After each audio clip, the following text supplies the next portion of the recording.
Government یہ سمجھتی ہے کہ ادھر سے اگر نکل جائے تو obviously اس کا ایک اثر کراچی میں بھی ہوگا اور ارد گرد کے ڈسٹرکٹس کے اوپر بھی اس کا اثر جو ہے وہ پڑ سکتا ہے. لیکن ابھی جو قافلہ ہے، اور یہ ایک خوشائن بات ہے کہ آلموسٹ 90 دن بعد جو ہے وہ خوراک کی ترسیل جو ہے وہ پاڑا چنار اور لوور کرم اور سینٹرل کرم میں جو ہے وہ ممکن بنائی جا سکی ہے. افتخار صاحب، بٹ یہی جو آپ نے کہا نا کہ کیونکہ کشیدگی بھی وہیں کی وہیں ہے، کرفیو بھی لگا ہوا ہے، 1 سیکشن 144 جیسے آپ نے کہا، لوگ بھی احتجاج کر رہے ہیں، تو سامان پہنچ گیا ہے. We are very happy for that, اور بھی پہنچ جائے. بٹ کیا اب ہم یہ سمجھ سکتے ہیں کہ سڑک کھل گئی ہے، سامان ریگولرلی جاتا رہے گا، یا یہ ہر دفعے مطلب کہ اتنے اہتمام میں سامان جائے گا اور اس کی بریکنگ نیوز بنتی رہے گی؟ بیکاز سچویشن تو کشیدگی تو وہیں کی وہیں ہے. دیکھیں سچویشن تو ٹینس ابھی بھی ہے، ابھی تو بہت زیادہ ہے، پہلے بھی ٹینس تھی. اگر آپ اس واقعے کی شروعات ہی دیکھ لیں کہ قافلے کے اوپر جو ہے کانوائے کے اوپر اٹیک ہوا تھا. اب پاکستان پہ کوئی ایسا ایریا مجھے بتا دیں جس میں سیویلینز جو ہیں وہ فوج اور پولیس کی پروٹیکشن میں اپنے گھر جو ہے وہ جاتے ہیں، سوائے تافتان کی جہاں سے زائرین جو ہے وہ آتے ہیں. کرم واحد وہ ایریا ہے جہاں پر لوگ کانوائے کی شکل میں جو ہے وہ اپنے گھر جاتے ہیں، اور وہ صرف جو ہے اپر کرم نہیں بلکہ سینٹرل اور لوور کرم میں بھی یہی سچویشن ہے. جو بریکنگ نیوز کی آپ بات کر رہی ہیں، میں آپ سے 200% اس پہ ایگریمنٹ جو ہے وہ کرتا ہوں کہ یہ چلتا رہے گا معاملہ، کیونکہ ابھی جو یہاں کے پرابلمز ہیں، اور میرے خیال میں یہ پرابلمز ڈسکس کرنے کے لیے ہمیں 2-3 شوز جو ہے آپ جیسے چاہیے ہوں گے جس میں بتا سکیں کہ ایکچوئل روٹ کاز کیا ہے ایشو کا. جو اس ٹائم پر سب سے بڑی پرابلم ہے، گورنمنٹ نے ایگریمنٹ کیا، گورنمنٹ نے ایپکس کمیٹی کی اور اس میں ڈیسیجنز لیے گئے، لیکن گورنمنٹ کی پاور ہی نہیں لگتی کہ وہ اپنے ڈیسیجنز کی امپلیمنٹیشن جو ہے وہ کرائے. اور ایف آئی آر جو کی گئی جس میں ڈی سی کرم کو جو ہے وہ اس کے خلاف جن لوگوں نے فائرنگ کی تھی، اس میں 5 لوگ جو ہے نامزد تھے. 3 کے نام ابھی سامنے آئے ہیں، اور 2 کے نام جن کی کالعدم تنظیموں کے ساتھ ایفیلیشن تھی وہ اسٹل ایٹ لارج ہیں، ان کو اریسٹ جو ہے وہ نہیں کیا گیا. لیکن جو 137 لوگ باقی جو مارے گئے ہیں اور تقریباً 200 سے اوپر انجرڈ ہیں، کرم کی جنگ کا سب سے بڑا المیہ ہی یہی ہے کہ جو جسٹس سسٹم ہے اس کی فیلئر ہے، اور اس جنگ کو جو ہے وہ جنگ مغلوبہ کہتے ہیں لوکل زبان میں. اس کا مطلب یہ ہے کہ اگر دونوں فریقین میں سے کسی کی جتنی بھی اموات جو ہے وہ ہو جائیں تو وہ اگلی جنگ کا انتظار کرے گا بدلہ لینے کے لیے.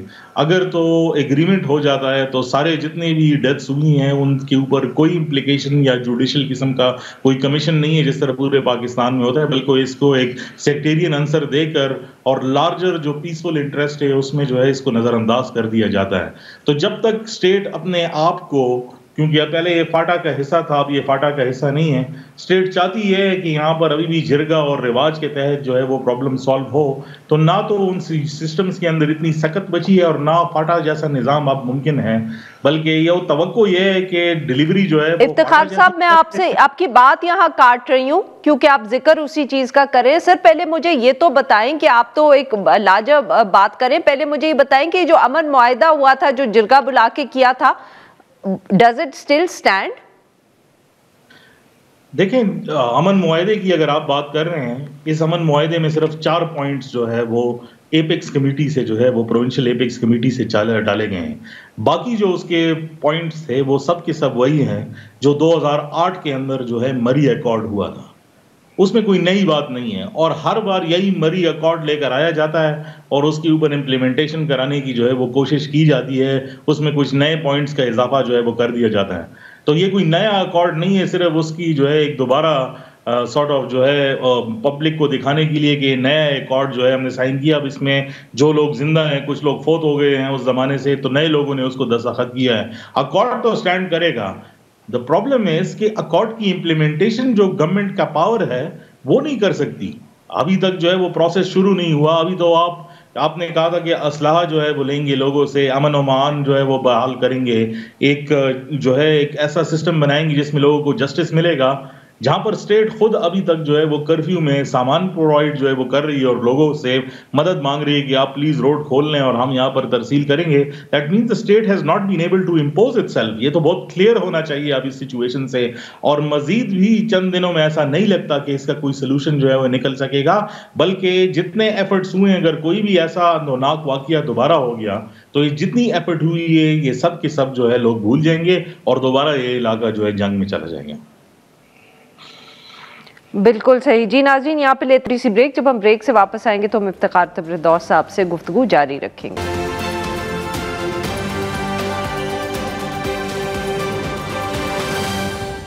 ویلکم بیک ناظرین, ہم گفتگو کر رہے ہیں افتخار فردوس صاحب سے اور ہم ان سے بات کر رہے ہیں پارا چنار میں جو کشیدگی ہے اس پر. جی افتخار صاحب, سر آپ نے بار بار یہ کہا کہ حکومت اپنے فیصلے امپلیمنٹ نہیں کروا پا رہی, کیپیسٹی نہیں رہی. سر کیا آپ جب یہ بات کرتے ہیں تو یہ کوئی ہم اس وقت کہیں کہ کوئی لارجر ایشو ہے ریاست کا کہ کیپیسٹی کمزور پڑ گئی ہے, یا کوئی پاکستان تحریک انصاف کی جو حکومت ہے اس کی کوئی کمزوریاں ہیں, توجہ نہیں دے پا رہے جس کی وجہ سے آپ یہ بات کر رہے ہیں؟ دیکھیے عارفہ صاحبہ, ایک چیز تو بہت کلیئر ہے کہ جو کرم کے مسائل ہیں وہ صرف کرم کے نہیں ہیں. اگر ہم ان کے 5-6 پہلو سے جو ہے وہ دیکھ لیں تو اس میں 3-4 ایسے ہوں گے جو لوکل ہیں, باقی یہ فارن پالیسی ایشو سے جو ہے وہ ریلیٹڈ ہے. فیڈرل گورنمنٹ بھی کتراتی ہے اس پہ بات کرنے سے اور صوبائی حکومت بھی کتراتی ہے. کرم کا ایشو جو ہے یہ ایک فٹ بال کی طرف بن گیا ہے جو دو گورنمنٹس ایک دوسرے کی طرف جو ہے وہ پھینکتے رہتے ہیں اور لارجر پولیٹیکل انٹرسٹ میں ایک دوسرے کو جو ہے وہ کرٹیسائز کرتے رہتے ہیں. لیکن سچی بات یہ ہے کہ کوئی بھی پولیٹیکل پارٹی یا انسٹیٹیوشن ایک فرقہ وارانہ جنگ میں جو ہے وہ حصہ نہیں بننا چاہتا, کیونکہ وہ یہ کیا سمجھتے ہیں کہ بیسیکلی الزام جو ہے وہ عائد ہو جائے گا کسی ایک پارٹی کی ہیلپ کرنے پر. اب یہ ایک پرابلم ہے کیونکہ گورنمنٹ سسٹم جو ہوتے ہیں نہیں ہے. اب لینڈ ریفارمز کے بارے میں ہمیں بار بار جو ہے یہ بات کی جاتی ہے کہ لینڈ ریفارمز کی وجہ سے جو ہے یہاں پر پرابلمز جو ہے وہ بنے ہوئے ہیں. اگر لینڈ ریفارمز کا ایشو جو ہے وہ ہوتا تو کرم کو 8 حصوں میں ڈیوائیڈ کر دیا گیا, اور جو اس میں کنٹینشیس پوائنٹس ہیں, ابھی بھی آپ نے بیرسٹر سیف کا بھی ایک کلپ جو ہے وہ سنایا جس میں وہ کہہ رہے ہیں کہ وہ علاقے جو کنٹینشیس ہیں جس میں خطرہ ہے وہاں پر کرفیو جو ہے وہ امپوز کر دیا گیا ہے. ان ایریاز کی جو ڈیجیٹلائزیشن تھی آف لینڈ سیٹلمنٹ وہ کمپلیٹ ہو چکی ہے آج سے 16 مہینے جو ہے وہ پہلے, لیکن گورنمنٹ اس کو بھی امپلیمنٹ نہیں کر سکی. اور وہ اس لیے امپلیمنٹ نہیں کر سکی بیکاز دے تھنک کہ اس کی وجہ سے ایک لارجر پرابلم جو ہے وہ کریٹ کیا جائے گا, تو لہٰذا اسے دور ہی رہنا چاہیے اور اس کو آہستہ آہستہ ہینڈل جو ہے وہ کیا جانا چاہیے.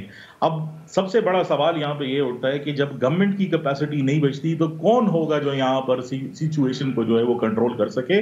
اس کا ایک بہت بڑا چنک جو ہے آپ کے جو سیکیورٹی اور جوڈیشل پروسیس ہے اس کے اوپر آ کر جو ہے وہ چلتا ہے. یہ سارے لینڈ ریفارمز کے کیسز کورٹس میں پھنسے ہوئے ہیں, لیکن انفارچونیٹلی اسٹیٹ کی جو پیرالسس ہے اس ایریا کے اندر نیولی مرج ڈسٹرکٹس, اور یہ صرف کرم کے اندر نہیں ہے بلکہ پورے ایریا کے اندر ہے, کرم کے اندر جو ہے وہ لینڈ ریفارمز اس لیے بڑی جنگ کا جو ہے اختیار کر لیتے ہیں کیونکہ وہاں کے سسٹمز جو ہے وہ ٹوٹلی ڈیفرنٹ ہیں. اس میں صرف لوکل سٹیک ہولڈرز نہیں ہے بلکہ انٹرنیشنل سٹیک ہولڈرز بھی موجود ہیں. سر یہ انٹرنیشنل سٹیک ہولڈرز کون ہیں, کیا آپ کوئی ہمیں سمجھا سکتے ہیں؟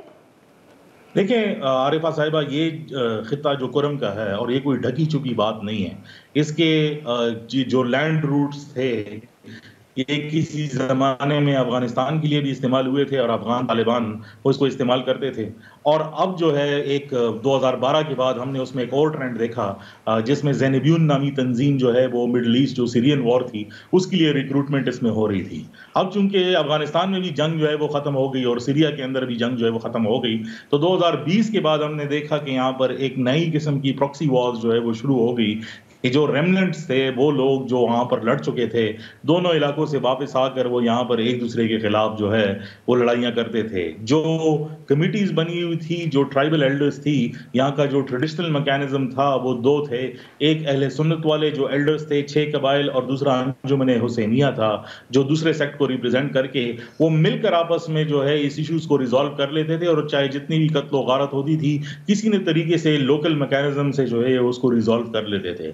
لیکن فاٹا کو مرج کرنے کے بعد تو وہ ٹرائبل ایلڈرز کے پاس وہ طاقت نہیں رہی. اور جب میں کہتا ہوں کہ ہماری ایکسپیکٹیشن ان سے یہی ہے کہ وہ دوبارہ اس ایشو کو جو ہے وہ ریزالو کرے, لیکن اسٹیٹ نے وہاں پر وہ انسٹیٹیوشنز نہیں بنائے جو جنرلی اسلام آباد, لاہور اور پشاور جیسے شہروں کے اندر جو ہے وہ جسٹس ڈیلیور کر سکیں. لہٰذا نہ وہ سسٹم پورا سا جو ہے وہ مرجڈ ایریا کا بن سکا, نہ وہ پورے طریقے سے ٹرائبل ایریا رہ چکا ہے, اور دوسرا ایک انٹرنیشنل کانفلکٹ کی ضد میں بھی جو ہے وہ آ چکا ہے. اب وہاں کا اگر لینڈ ریفارمز لے لیں, ہم مانتے ہیں کہ وہاں کے پرابلمز جو ہے وہ لینڈ ریفارم سے ریلیٹڈ ہے, لیکن وہ اتنے لیئرز کے نیچے جو ہے وہ ڈھک گئے ہیں کہ اسٹیٹ اس ٹائم پر خود بھی جو ہے کنفیوزڈ ہے کہ اب اگر اس کو ریزالو کیا جائے اس گورننس ایشو کو, تو سب سے پہلے ان کو ان عناصر کو ایڈریس کرنا پڑے گا جو یہاں پر نئے بن چکے ہیں اور جو لانگ اسٹینڈنگ آلموسٹ 100 سال کی ہسٹری ہے ان کی. تو افتخار صاحب پھر واٹ نیکسٹ, مطلب کہ جو آپ جیسے آپ نے بات کی, مجھے جو سمجھ آیا کہ ایک تو اس کا انٹرنیشنل آپ نے ایکسپلین کر دیا کہ اس کی وجہ سے بھی سچویشن زیادہ کمپلیکیٹ ہو گئی ہے, جو ایلڈرز ہیں ان کا شاید وہ انفلوئنس یا اثر بھی نہیں بچا. دوسری طرف جو مرج ہوا اور اس کے بعد نہ آپ نئے سسٹمز یا ریاست کی جو باقی سیٹلڈ ڈسٹرکٹس کے اندر جو سب ٹریپنگز کہتے ہیں ہم اسٹیٹ کی, وہ بھی نہیں آپ لا سکے. تو پھر سر اب کیا, آئی مین واٹ نیکسٹ؟ مسئلہ تو حل کرنا ہے تو ایٹ لیسٹ کوئی رستہ تو دکھائیں اس اسٹیٹ کو یا ریاست کو جس کو آپ کہہ رہے ہیں کہ وہ خود کنفیوزڈ ہیں کہ کیا کریں. دیکھیں, سب سے بڑی بات جو ہے وہ ٹرسٹ کی ہوتی ہے. جو سٹیزنز اور اسٹیٹ کا ریلیشن شپ جو ہے بنتا ہے وہ ٹرسٹ کے اوپر بنتا ہے. اگر گورنمنٹ نے کہا کہ حکومت وقت نے کہا ہے کہ ہم یہاں سے اسلحہ جو ہے ضبط کریں گے, کسی کو مسلح نہیں چھوڑیں گے, تو وہ ہو کے دکھانا چاہیے. لیکن کوپریشن لوکل لیول پر نہیں ہے کہ اسلحہ دیں, کیونکہ وہ یہ سمجھتے ہیں کہ اسلحہ لے کر بھی کوئی ایسی جنگ شروع ہوگی جس میں وہ وکٹمز بنیں گے اور اپنا دفاع نہیں کر سکیں گے. اسٹیٹ کو یہ ٹرسٹ جب تک نہیں ملتا, جب تک وہ گورننس کے وہ سسٹمز انٹروڈیوس نہیں کرتا, جب تک وہ بائنڈنگ ٹرسٹ ایشوز کو سالو نہیں کرتا, جب تک کہ جس کے ذریعے local justice system, local security system, border management سب کے سب جو ہے وہ سٹیزنز کے مفاد میں ان کو نظر بھی آئے اور وہ اس پہ یقین بھی کریں, تب تک تو بہت مشکل ہے. یہاں پر تو سچویشن یہ ہے کہ ابھی آپ نے پرائم منسٹر کی جو ہے وہ کلپ چلائی جس میں وہ کے پی گورنمنٹ کو کرٹیسائز کر رہے ہیں, اور پھر کے پی گورنمنٹ نے جو ہے وہ فیڈرل گورنمنٹ کو کرٹیسائز کر رہے ہیں. اگر تو یہ دونوں آپس میں ہی جو ہے وہ لگے رہیں گے تو جو سٹیزن اسٹیٹ ریلیشن شپ ہے مجھے تو وہ ٹھیک ہوتے ہوئے نظر نہیں آتا. تو کرم جیسے کانفلکٹ جو ہے وہ ختم نہیں ہوں گے جب تک آپ وہ لوکل پولیٹیکل ڈائنامکس کو سیدھا نہیں کریں گے. بالکل صحیح سر. ہمیں مشتاق یوسف زئی صاحب نے بھی جوائن, سینئر صحافی ہیں, بہت گہری نظر رکھتے ہیں ان سب معاملات پہ. ویلکم ٹو دی شو مشتاق صاحب. جی مشتاق صاحب, ہم بات کر رہے تھے کرم کے جو ایشوز ہیں, تو سر یہ بتائیے گا کہ یہ جو آج سامان بھیجا ہے حکومت نے, یہ کیا ایک ون آف انسیڈنٹ ہے یا حکومت اب نے یہ انشور کر لیا ہے کہ یہ سڑک کھل گئی ہے اور سامان جو ہے وہ آتا جاتا رہے گا جیسے لوگوں کو ضرورت ہوگی؟ جی بہت شکریہ. میرے خیال میں یہ تو ایک عارضی طور پر انہوں نے مسئلے کا حل نکالا ہے, اور آپ کو پتہ ہے کہ 5 دن پہلے بھی کانوائے انہوں نے موو کی تھی پراچینار, کیونکہ پراچینار میں اس وقت 7 سالی کسی سے صورتحال ہے, 1 مہینے سے زیادہ عرصہ ہو چکا ہے اور راستہ بند ہے, خوراک نہیں, وہاں پہ ادویات نہیں ہے, تو لوگ کافی مشکل میں ہے. تو حکومت نے پھر یہ فیصلہ کیا کہ ہم ٹرکوں کے ذریعے کانوائے بنائیں گے اور یہ جو خوراکی اجناس سامان ہے, ادویات ہے, یہ ہم بھیجیں گے پراچینار. اور پھر ڈپٹی کمشنر بھی وہاں پہ آئے تھے, ان کے اوپر حملہ ہوا, وہ پھر رک گیا. تو یہ 5 دن تک یہاں پہ انہوں نے انتظار کیا, اور پھر حکومت اور باقی لوگ وہاں پہ گئے, جرگے کیے اور وارننگ بھی دی, دھمکیاں بھی دی, منت سماجت بھی کی. جو لوور کورم میں ہے اور سینٹرل کورم میں جو علاقہ ہے بگن, جہاں پہ یہ مسئلہ ہوا تھا اور کانوائے پہ حملہ ہوا تھا, پھر بعد میں لوگ آئے, ان کے گھروں کو جلایا تھا. تقریباً 450 کے قریب دکانیں, 700 کے قریب گھر جلائے گئے ہیں. تو اشتعال تو بہت زیادہ ہے اور دونوں سائڈ پہ ہے, تشی میں بھی ہے, سنم میں بھی ہے. لیکن یہ جو ذمہ داری ہے یا ناکامی ہے یہ دونوں حکومتوں کی ہے, فیڈرل گورنمنٹ کی بھی ہے اور صوبائی حکومت کی بھی ہے, کہ انہوں نے اس کو بہت ہی لائٹ لیا تھا اس وقت. اور پھر آپ دیکھیں کہ حکومت اتنی کمزور ہے کہ خود اپنی رٹ جو ہے وہ بھی وہاں پہ نہیں بحال کر سکتی. یعنی یہ جو راستہ ہے پراچینار کا, یہ ابھی تک آلموسٹ بند تھا. یہ تو انہیں سماجت کی کہ ہم آپ کو کمپنسیٹ کریں گے جن لوگوں کا نقصان ہوا ہے, ان کو پیسے دیں گے، لیکن پہلے یہ آپ جانے دیں. تو میرے خیال میں یہ عارضی حل ہے، اور حکومت نے تو اعلان کیا ہے کہ ایپیکس کمیٹی نے کہ چیک پوائنٹس بنائیں گے اور آبزرویشن پوسٹ بنائیں گے تاکہ یہ جو آمد و رفت ہو رہی ہے، لوگ استعمال کر رہے ہیں سڑک کو، ان کے اوپر حملے نہ ہو. لیکن مشکلات بہت زیادہ ہے ابھی حکومت کو وہاں پہ. بہت بہت شکریہ ہمارے دونوں کا، انہوں نے ہمارے لیے وقت نکالا. ناظرین آج کے لیے بس اتنا ہی. We will be back tomorrow at the same time.